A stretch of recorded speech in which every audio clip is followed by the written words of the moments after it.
అంతా నిశ్శబ్దం. గాలిలో ఏదో తెలియని బరువు. మన కథ ఇక్కడ్నుంచే మొదలవుతుంది. తెల్లవారుజాము. ఆఫీసింకా పెరవనే లేదు. ఫ్యాన్లు మాత్రం నెమ్మదిగా కీచుమని శబ్దం చేస్తున్నాయి.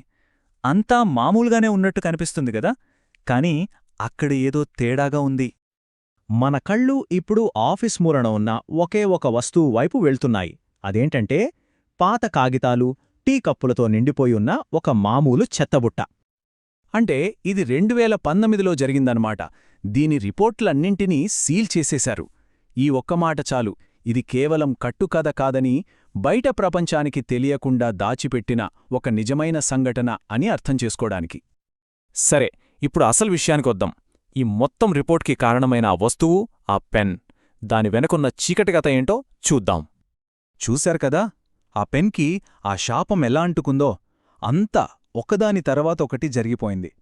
మొదట ఒక గొడవ, తర్వాత వణుకుతున్న చేతులతో ఒక బలవంతపు సంతకం, ఆ సంతకం మీద ఒక రక్తపు చుక్క, చివరికి అదే ఆఫీస్ వాష్రూంలో ఒక ప్రాణం బలైపోయింది. ఇవన్నీ ఆ ఒక్క పెన్తోనే ముడిపడున్నాయి. మరుసటి రోజు ఉదయం ఆ పెన్నును తీసుకెళ్లి చెత్తబుట్టలో పడేశారు.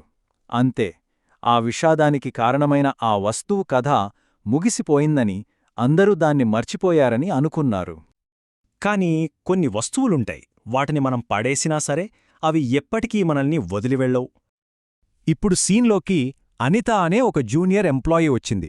పాపం, ఆమెకొక పెన్ అవసరం పడింది. సరేనని చెత్తబుట్టలో వెతికింది. ఇంకేముంది, చెత్త పైన పడి ఉన్న ఆ నల్ల పెన్ ఆమె కంటపడింది. కథ మళ్ళీ మొదటికొచ్చింది. ఆమెకు ఏం తెలుసు పాపం, ఎవరైనా ఇప్పుడే దీన్ని పడేశారా అని చాలా మామూలుగా అడిగింది.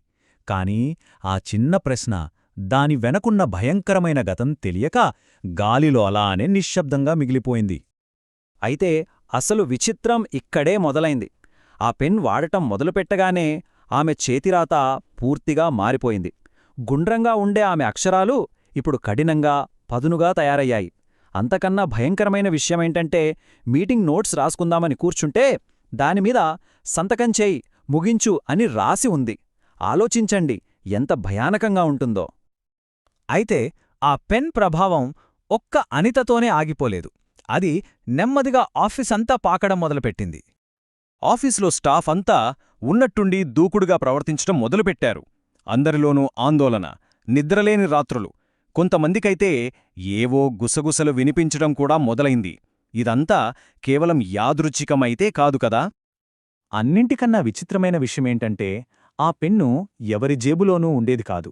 దానికి సొంతంగా ఆలోచన ఉన్నట్టు, దాన్ని ఎవరు తీసుకున్నా, ఎన్నిసార్లు తీసుకున్నా చివరికి అది మళ్ళీ అదే చెత్తబుట్టలోకొచ్చి చేరేది. ఇప్పటిదాకా మానసికంగానే ఉన్న ఈ భయం ఇప్పుడు భౌతికంగా మారడానికి ఎంతోసేపు పట్టలేదు. ఆఫీస్లో దాని ఆట మొదలయింది. ఒక రాత్రి నైట్ షిఫ్ట్ టైంలో ఆఫీసంతా ఖాళీగా ఉంది. అప్పుడు ఆ చెత్తబుట్ట మెల్లిగా కదలడం మొదలుపెట్టింది. అంతేకాదు, ఆ పెన్ దానంతటదే బయటకు దొర్లుకుంటూ వచ్చింది. ఇప్పుడది కేవలం ఒక వస్తువు కాదు, అదొక శక్తి. అంతే, ఆ నిశ్శబ్దంలో ఒక సన్నని గొంతు, ఒక గుసగుస. సంతకం చేయి, నేను చేసినట్లే. ఆ గొంతు ఎక్కడిదో కాదు, ఆ పెన్ విషాద గతం నుంచే వస్తోంది. అప్పుడు కార్తీక్ అనే ఒక సెక్యూరిటీ ఆఫీసర్కి ఈ జరుగుతున్న విచిత్రాలన్నింటికీ రాఘవ్ చావుకి ఏదో సంబంధం ఉందని అనుమానం వచ్చింది. ఇక లాభం లేదనుకుని సహాయం కోసం వెతకడం మొదలుపెట్టాడు. సరే, అసలిది ఏంటి? ఒక శపించబడిన వస్తువు. అంటే కొన్ని వస్తువులు వాటి చుట్టూ ఉన్న బాధను, ఆవేదనను పీల్చుకుంటాయట. ఈ పెన్ రాఘవ్ తీసుకున్న ఆ చివరి భయంకరమైన నిర్ణయాన్ని, అతని నిస్సహాయతను పూర్తిగా గ్రహించిందన్నమాట. సరే, దాన్ని నాశనం చేద్దామని చాలా ప్రయత్నాలు చేశారు. కాని దాని శక్తి ముందు ఏదీ నిలవలేదు. పెన్నుని కాల్చేద్దామంటే నిప్పు వెంటనే ఆరిపోయింది. సరేనని దాన్ని 2 ముక్కలు చేస్తే కాసేపటికి మళ్ళీ అదే చెత్తబుట్టలో ఏమీ జరగనట్టు కొత్త పెన్నులాగా కనిపించింది. దాన్ని నాశనం చేయడం అసాధ్యమని అర్థమైపోయింది. ఇక దాన్ని నాశనం చేయడం కుదరదని తెలిసాక వాళ్లకున్న ఒకే ఒక్క పరిష్కారమేంటంటే, ఆ పెన్నును ఎక్కడైతే ఆ విషాదం జరిగిందో అక్కడికే తిరిగి చేర్చడం. అంటే రాఘవ్ చనిపోయిన ఆ వాష్రూమ్ స్టాల్కి. వాళ్లు చెప్పినట్టే చేశారు. ఆ పెన్నును తీసుకెళ్లి ఆ వాష్రూమ్ స్టాల్లో నేలమీద పెట్టారు. పెట్టిన మరుక్షణమే ఆ స్టాల్ తలుపు ఢామ్ అని గట్టిగా మూసుకుంది. ఆ దెబ్బకి ఇక ఆ శాపం అక్కడితో బంధించబడింది అని అందరూ ఊపిరి పీల్చుకున్నారు. అంతా మళ్ళీ మామూలుగా అయిపోయింది, జీవితం మళ్ళీ సాధారణ స్థితికి వచ్చింది అనుకున్నారు. కాని అసలు కథ ఇక్కడే ఉంది, అదింకా ముగియలేదు.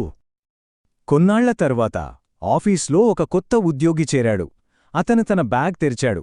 లోపలేముందో తెలుసా? అదే పెన్. అప్పుడర్థమైంది ఆ శాపం ఎప్పుడూ ఆ ఆఫీస్కి సంబంధించింది కాదని. చివరికి అర్థమైన భయంకరమైన నిజమేంటంటే, కొన్ని దుష్టశక్తులు ప్రదేశాలను వెంటాడవు, అవి మనుషులను వెంటాడుతాయి. ఆ శక్తి ఇప్పుడు ఒక కొత్త వ్యక్తిని తనకోసం ఎంచుకుంది. ధన్యవాదాలు.